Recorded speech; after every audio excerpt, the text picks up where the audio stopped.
सोमनाथाय नमः। ॐ मल्लिकार्जुनाय नमः। ॐ महाकालेश्वराय नमः। ॐ ओंकारेश्वराय नमः। ॐ वैद्यनाथाय नमः। ॐ भीमशंकराय नमः।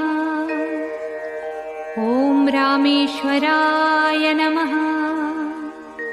ॐ नागेश्वराय नमः।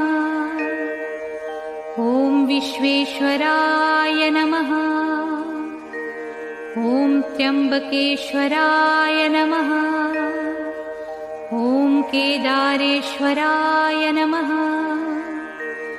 ॐ भुस्मेश्वराय नमः।